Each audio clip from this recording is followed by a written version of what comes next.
I would walk out of my house, and straight outside my house are a pretty kind of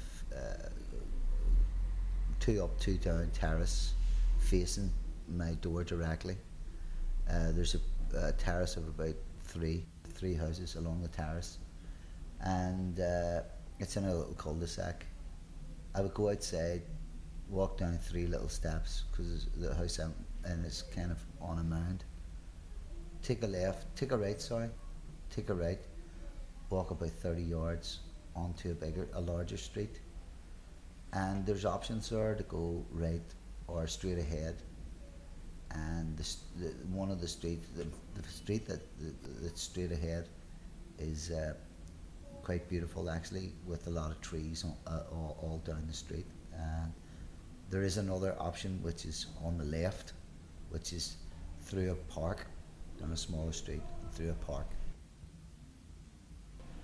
And there always seems to be a skip in this street for some reason, you know, it's strange. But also what's quite joyful is that it has a primary school. So as you would walk there, you hear the children out playing a lot, and it's kind of really nice sound to hear the kids having a good time and everything, and a bit of chaos, controlled chaos for the children.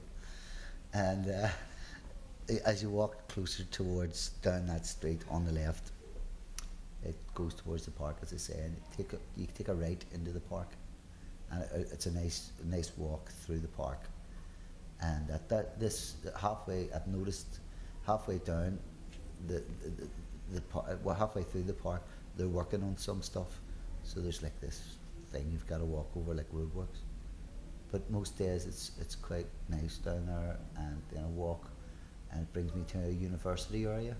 For example, this morning I got up, walked through the park, and I walked down a very busy street called Botanic.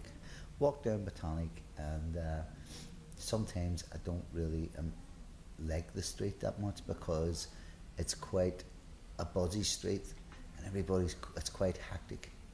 And then at other times in the evening it's quite pleasant, but it does have a certain character, and it's an interesting street for that reason.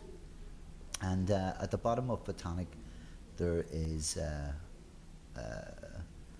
little row of shops which are on the right, and they're quite interesting.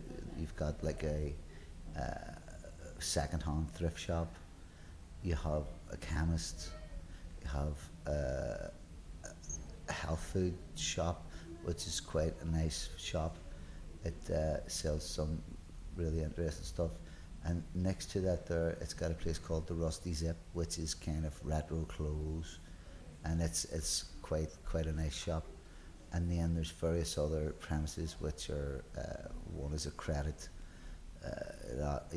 Jesus checks or whatever. And then further on down there's a place called Bradbury Place, which is a larger junction.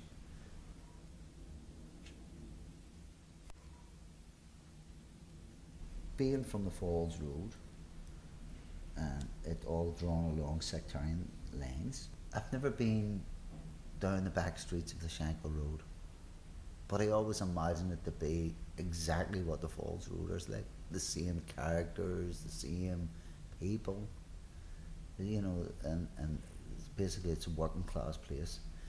And you know, I just imagine it to be exactly the same. And but I've never been down there, and I always thought to myself, the day I can go down there and not feel threatened is the day that this place will be at peace, like, basically.